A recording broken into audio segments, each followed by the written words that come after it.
friends. In this short video, we're going to talk about what William James has to say about the social self. So William James is an interesting character. He along with Charles Sanders Peirce and John Dewey, is considered one of the founding figures of 19th century and 20th century American philosophy.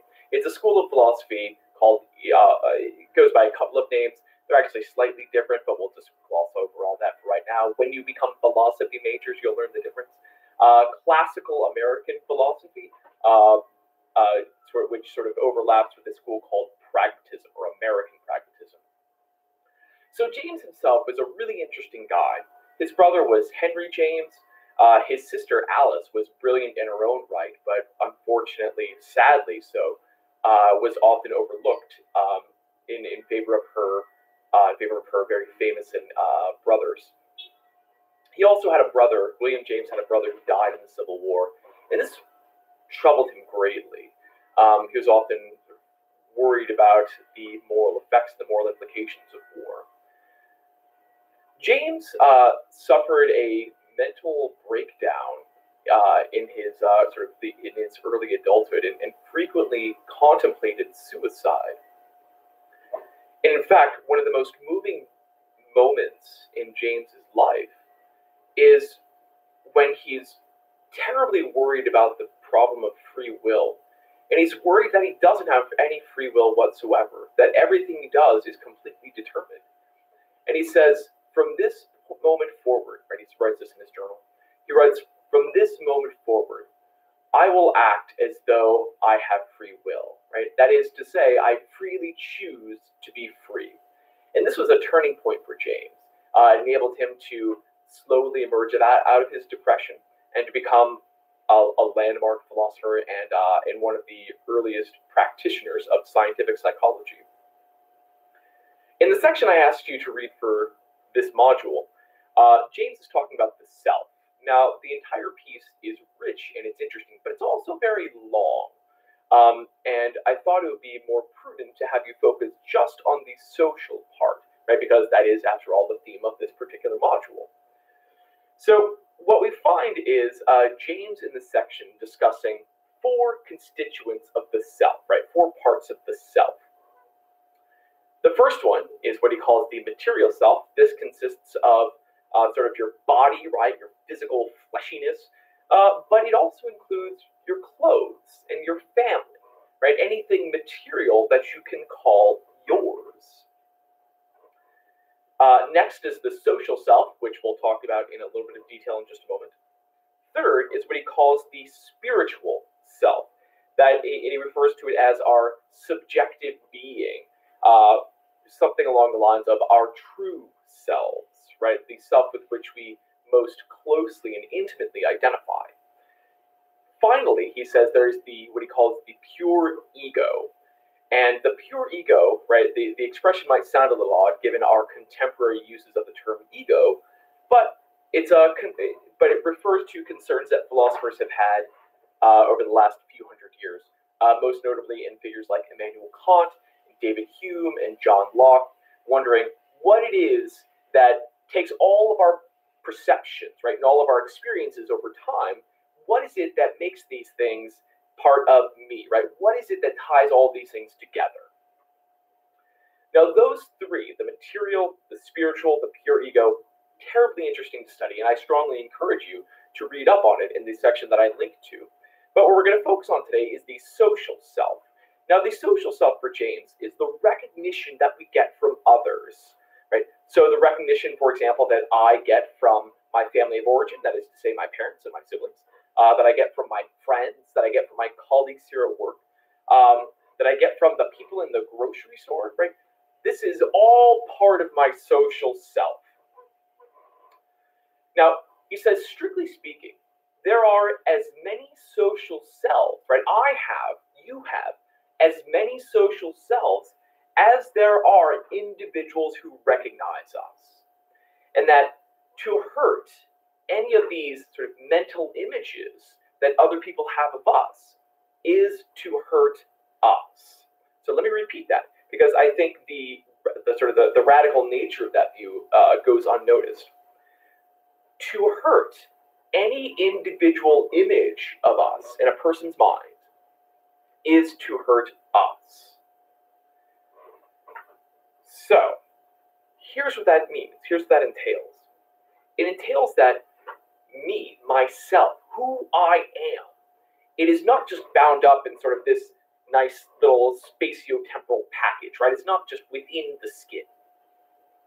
It's actually distributed over, hundreds of thousands of miles and over years to include what other people think of me. So what other people think of me is part of who I am. So there's a little part of me inside all of your minds, right? This is part of my social self. Your impression of me is part of my social self. And my impression of you is part of your social self. And these social selves, right? The social selves, right? The impressions you have of me and that I have of you, they are part of us. They're part of what makes us who we are. So, why do we care so much about what other people think of us? Well, for James, it comes down to a basic desire all of us have. And it's kind of simple. Not kind of, it is simple. It's simply that we want to be noticed. We want to be liked. The way James puts it is he says, we want to be favorably noticed. And he has this wonderful description at the start of this section on the social self, where he says, look, if you really want to hurt somebody, if you want to make them suffer, pretend like they don't exist. Make believe as if they aren't people, right? If you pick on somebody, then you are acknowledging that they exist, right? You're giving them sort of social existence. If you ignore them, then you have completely decimated their social selves, right? There is no social self for that person to have. And that, for James, is awful, right? He says that we would much prefer physical tortures to that kind of torture of the social self, right? That non-existence of the social self. Now, whether you prefer to be physically tortured or to be completely ignored by everybody, like which one's worse? I don't know if I want to argue that, or even figure it out. But nonetheless, it speaks to this important point. The important point that we have this basic desire, this basic drive to be favorably noticed by other people. Now, we just said a moment ago that there are as many distinct social selves as there are people who recognize you socially. Now, we can actually simplify that a bit, right? Because there are lots of people who notice us socially. For example, I mentioned the person in the grocery store. Now, the person in the grocery store is going to interact with me for what? Maybe 3 seconds if I'm just passing him in the aisle at Fred Meyer or Costco. But nonetheless, there's a representation of me in that person's head, right? If they acknowledge me. Now, those are just small, right? They're temporally brief. And those are important to us, but they may not be that important, right? In fact, the old sitcom Seinfeld makes quite a huge deal about about what people in passing social circumstances think of one another, right? So, for example, the character George gets really neurotic about what strangers think of him, right? And whether strangers think well or poorly of him, when it really doesn't matter, right? And that's the joke. But James says we can consolidate the various people who think about us into groups.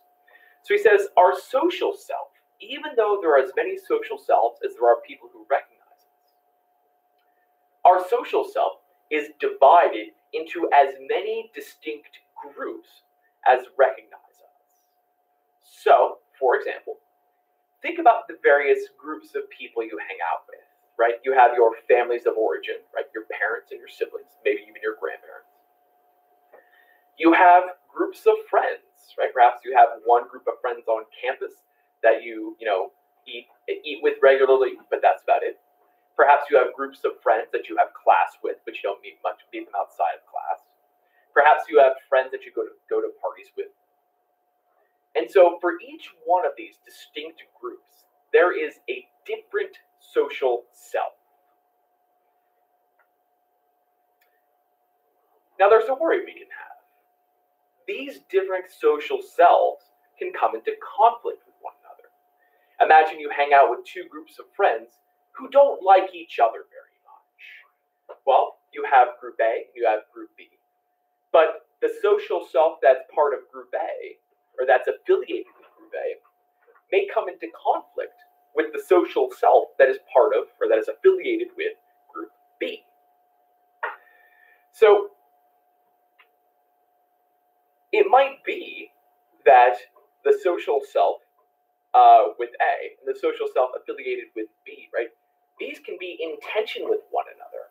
Why would they be in tension with one another? Why would they sort of be at loggerheads? Why would they conflict? Well, because I don't want each of these groups to know that I hang out with both of them. So I'm a part of one group, and I don't really want them knowing that I'm part of this group, right? But samesies over here. I don't want these folks knowing that I hang out with these folks over here. So we can think about this as a kind of splintered self, right? There is a self here, right? There is a self that is you, right? And there is a social self that encompasses all these different identities, right? All these different social identities that you have. But insofar as the groups with which these social selves are affiliated, insofar as these don't sort of mesh with one another, then you have a splintered self. Two other small points about the social self that James brings up. One is quick and it's obvious, but it's always nice to note that the person whose opinions we care about most are those people we love, right? So if you're married, your significant, right, your spouse, right? If you have a long-term significant other, right, or a partner, right, that person you care about the most, or you care about that person's opinion the most. If you're close to your parents, then you care about your parents' opinion a great deal. If you have kids, right, you care what your kids think of you. So the people whose opinions are most important for us are those people we love. Obvious point, but nonetheless nice to note. And it's nice to note because it suggests a kind of texture to the social self. There are some people's opinions that are so much more important than other folks, right? Person at the grocery store is sort of down low.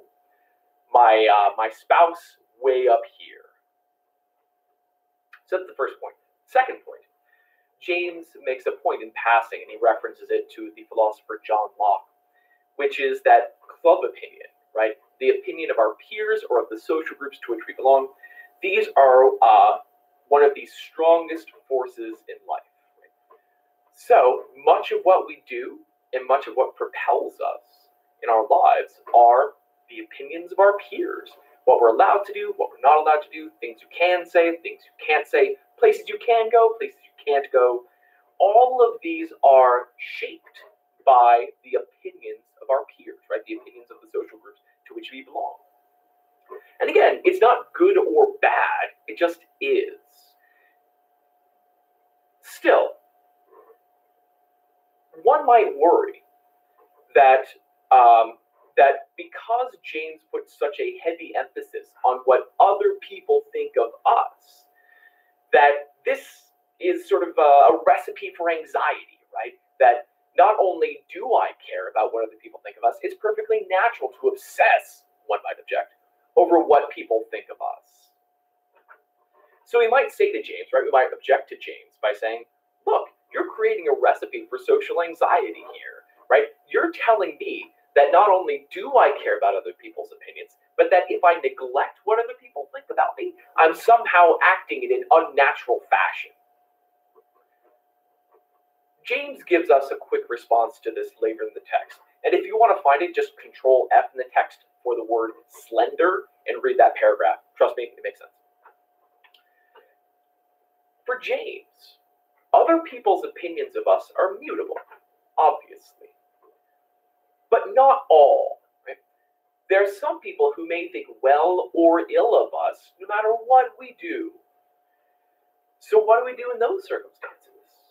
Well, if I can't do anything to change another person's attitude, then what I can do is I can change my own attitude. So James references a Stoic philosopher, an ancient Roman Stoic named Marcus Aurelius. And one of the great points from Marcus Aurelius that James brings in is to say that even though there's so much in the world that I can't control, what I can control is my own attitude, my own orientation, my own outlook on things.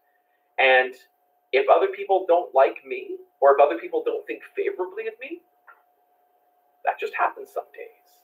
And it's not good or bad, it just is. And so for James, we can achieve a kind of satisfaction or a kind of harmony by recognizing that there are some things we can't control and to change our own attitude towards those things. So, to sum up, for James, there is a social self. The social self is divided into as many distinct groups that you identify with. This social self can become splintered and is often at the whim of what others think of us. Nonetheless, what others think of us is immutable, but also my own attitude can change as well. And so even if the world might think terribly of us, or one person in particular, that needn't keep me up at night, because either I can work to change that person, what that person thinks of me, change that representation of me in that person's mind, or I simply accept that that's how the world works.